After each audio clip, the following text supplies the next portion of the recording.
Yeah, hey guys, I'm Kanav Kariya. I'm the president of Jump Crypto. We're the crypto arm of the Jump Trading Group, which is one of the largest participants across traditional asset classes. Our involvement in crypto is quite unique relative to our traditional approach in that we're deeply involved in building in the space and involved in partnering with communities to help bring the systems engineering and mechanism design expertise that we've kind of built over the last couple of decades. So, Eva, do you want to come join us?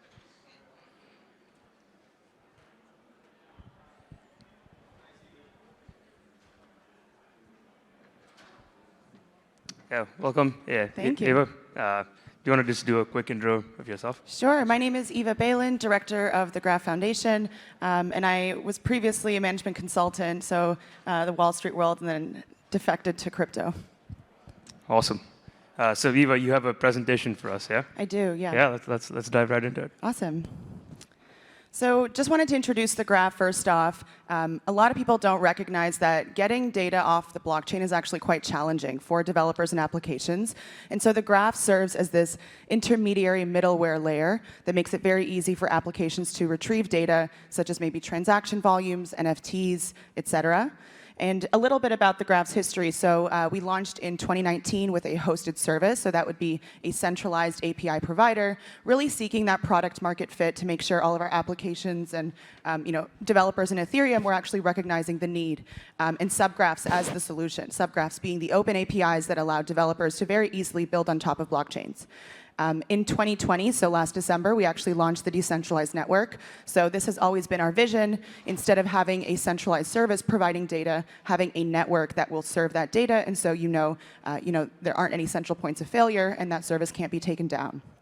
And then later this year, we actually started migrating subgraphs from that centralized service to the decentralized service. So since about July, we've migrated over 190 subgraphs. So a little more about how the network operates. We have a role called indexers who run the nodes. So they're node operators. They run the graph nodes. They're the ones performing the actual services of indexing the data and serving queries.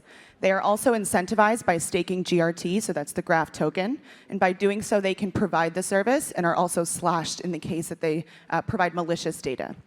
And this also aligns the network economically. So delegators who might just be passive GRT holders that don't want to necessarily run a node can also delegate directly to an indexer to increase that indexer's ability to serve that data. Indexers also earn rewards. So they are incentivized by indexing rewards and also query fees. And similarly, we have a role called curators who are providing information to those indexers about which APIs they should prioritize. And they also stake GRT, and they do so by signaling. And by doing so, indexers know which of the APIs are high quality. So, in layman's terms, typically you have a centralized API provider. They're the ones that dictate, what's a high-quality API and what isn't. In the decentralized world, you really need a subset of individuals or teams like curators who are dictating, what is high quality and what isn't.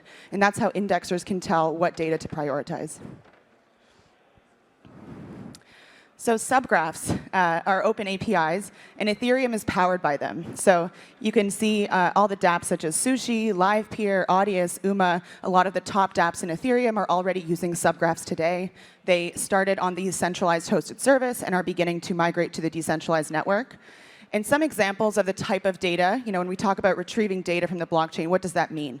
It can be anything from transactions and trade volumes, so things like the Uniswap interface, anything you're seeing there is queried from the graph. Lending, stablecoins, so Reflex or Compound, Aave, any of that kind of data can also be retrieved. More interesting is NFTs, so any metadata about the NFT itself, maybe pricing related to that NFT, or even gaming. Naming and identity, so I'm really excited about this use case that I would say has been fairly untapped. But as you can imagine, if ENS and Ethereum name services or other decentralized naming conventions become popular, you can see a lot more social applications being built on top of them, and hence using a subgraph that is an ENS subgraph or a radical subgraph makes it a lot more efficient for you to build on top of that protocol. Lastly, what else do you want to query? Really, any kind of data that is currently on the blockchain can be queried through the graph. So looking at some recent trends, So we launched the network, like I said, in December. We've had indexers bootstrapping the network over the last 6 months. And in about July, we launched our subgraph migration. So that's actually migrating the subgraphs from the hosted service to the network. And that's where curation began. So we can take a look here. These are some of the top subgraphs that are currently on the network. And we can see the difference in just the confidence of indexers, so that would be the node operators who are actually serving the data, versus those who are providing the curation signal. So some interesting things here are the curve, mstable, and artblock subgraphs are clearly the most popular for indexers. This might signify that those subgraphs are the most used. So maybe that's the most query fees. Maybe that's the most efficient subgraph. Perhaps those queries are less complex and easier for an indexer to process. Meanwhile, in the curation signal, you see something like art blocks, synthetics, EIP 721, which is an NFT subgraph, seeing a lot more curation occur. So to me, that signifies that the retail consumer, maybe the non-technical consumer, sees those subgraphs, those APIs, as much more important than maybe the indexers do. Overall, I think this shows a really cool landscape of where the Ethereum space is headed, because this is really a clear picture of what are the top dApps and subgraphs being used, what are the kinds of trends. So you see here DeFi, NFTs, as well as DAOs. And seeing this change over the next few months will be interesting as we see Ethereum grow into a more mainstream protocol. So a few more recent updates. We have over 3 billion GRT staked in the network. This is a massive feat. That means over 30% of supply is currently locked in the protocol. Over 160 indexers and almost 7,000 delegators are on the network. Also a huge feat, and this ranges technical and non-technical folks. Like I mentioned, we've got a pretty strong curator community with over 2,000 curators. And one thing I'd like to point out is, the rewards that have already been earned. So over 205 million GRT in indexing rewards has been earned in the last 6 months by indexers. And in the last 2 months, over 245,000 query fees. So we're seeing a burn of around 250,000 USD in network protocol rewards just in the last few months of subgraph migration, which is pretty exciting. Lastly, we're starting to see the actual costing and price discovery come about. So this is a two-sided market. It is indexers serving data as well as dApps actually paying for that data. So we're starting to see initial stats of how much GRT is actually being spent in the studio and how much per query, depending on the complexity of that query as well as the dApp. So over the next few months, we'll start to see that price discovery become a lot clearer. Our roadmap. So subgraph migration is really the most important thing. Like I said, we had prioritized product market fit for several years in a hosted service, but the vision was always a decentralized network. And there's a few reasons why that's important. Uptime, not having a centralized point of failure, but really making sure that dApps themselves are sustainable. And so, this is a mission for the graph, but also for all of Ethereum to make sure that we actually are putting the D in dApp, so the decentralized in dApp. We're continuing to improve indexing performance, so we've gotten a lot of feedback from dApps that as they see increased usage, our network has to keep up. Otherwise, it's hard for them to continue using the graph. So we're focusing a lot there with teams such as Figment and Streaming Fast that recently joined the core developers at the graph. We've already given out over 100 million in grants funding, so this is really exciting. A lot of it, is vesting over several years, but we're really committed to growing that ecosystem immediately, whether that's protocol or dApps or community. Like I said, we have 3 core devs now, so Figment and Streaming Fast joined our community over the last few months and are now dedicating full-time resources to improving the indexing performance of the network. And we're also focused on multi-blockchain. So we've really honed in on the Ethereum and EVM-based communities, but we recognize that Near, Solana, Polkadot, et cetera, and even other specialty networks have a lot of usage. And so we want to index all of the world's data. Lastly, decentralized governance. So, we have a Graph Council that acts as the governing body of the protocol. We also have the Graph Foundation that oversees a lot of the ecosystem and grants funding. But the goal has always been to continue decentralizing. So we're actively building out a DAO and looking at how we can decentralize progressively while still maintaining safety on the protocol. Lastly, I just want to leave you with a few words of inspiration, and that is the why.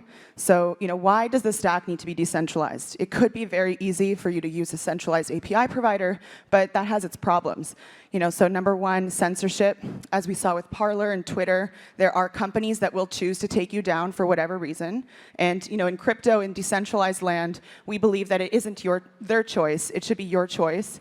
And in the graph specifically, there should always be a graph node or a curator or an indexer that is willing to serve your data. Server downtime, so even Google, after existing for over 20 years, had a 6-hour downtime last year. Resolving that could be through a decentralized network where, again, you're not relying on one server or one company. You're relying on a network of servers that can, at any time, be there for you. Reliability. So this is a piece of feedback we've actually heard a lot from developers is in open source, developers often won't rely on someone else's work because they're not sure if it'll be there tomorrow. And in the graph and in crypto, you actually can depend on that because the entire ecosystem is built on incentivizing open APIs. So in the context of the graph, there's a Uniswap subgraph. It might not even be built by Uniswap. It might be built by Kanav. But as long as it's reliable, meaning it serves the data, there's at least one indexer, then anyone can rely on it. Innovation, so using the Uniswap example again, every single interface that is interacting with the Uniswap contracts would otherwise have to index their data independently. It's a lot of redundant work, redundant developer work, and so we also solve that problem with open APIs. And lastly, ownership. Do you own your data? Do you own your assets? Do you own the access to your data and your assets? And really, projects like the Graph, Arweave, Filecoin are striving to make this possible, which is you are no longer constrained by a company. You are able to be in control of that. So if you'd like to learn more, please check out our Twitter, also join our Discord and our forum. And if you want to check out all the subgraphs and dApps that are actually using the graph today, I'd suggest heading to the Explorer. And if you're interested in actually deploying your own subgraph, you can do so at the studio. Thank you. Awesome. Thank you, Eva. So that was a great presentation, and you've done a lot of stuff over the last 4 years. Just starting back at one of the first few slides on community building. The graph has a large number of roles through the ecosystem, as you were mentioning, with the indexers, the curators, the data providers. And it seems like there's a pretty robust community that's been built around these kind of highly specialized and technical roles. And that community building aspect of getting people to actually operate that kind of software has been a challenge for a large number of blockchain projects through the course of the few years. And it's critically important to the decentralization. Can you talk through a little bit about the approaches that you guys took to build up programs and help build kind of that community that's actually interacting with those various different technical facets of the protocol? Absolutely. So just to reiterate the roles, there is an indexer, so those are the node operators, highly technical. There are curators who are semi-technical, so maybe you know enough about which dApps are useful, but you don't actually need to know about their smart contracts. And then we have delegators who are purely non-technical. They simply hold GRT, are very excited about the protocol, but don't want to run a node themselves. So the way we started engaging with our communities was firstly running a testnet, and really it comes down to incentives. Everything we're building in this decentralized network or ecosystem is about incentivizing behavior without having a central party to incentivize. So we had a testnet that ran for about 6 months. We had over 200 indexers participate, and we actually awarded 3% of GRT supply to those testnet indexers to help bootstrap their own operations. So they are, over the next few years, committed to the graph, whether that's as an indexer directly or perhaps also working on core protocol development work, as Figment started out as an indexer and is now a protocol developer. We also ran a curator program. So that was to help teach non-technical people exactly what is this philosophy of being able to curate your own data. So we all know about Yelp. We all upvote on Reddit, and that's a form of curation. But imagine if that curation could actually have impacts to the real-world market. So in our case, when you curate or signal on a subgraph, you are directly informing an indexer that this subgraph or API is extremely important. And the reason that's important is because you want Uniswap or Aave or whatever it might be to be able to rely on their APIs. And so by curating, you actually signal to the entire market and even to ourselves that these dApps are important, and we want to make sure that they have uptime. Is that good? Yeah, pretty good. Thank you.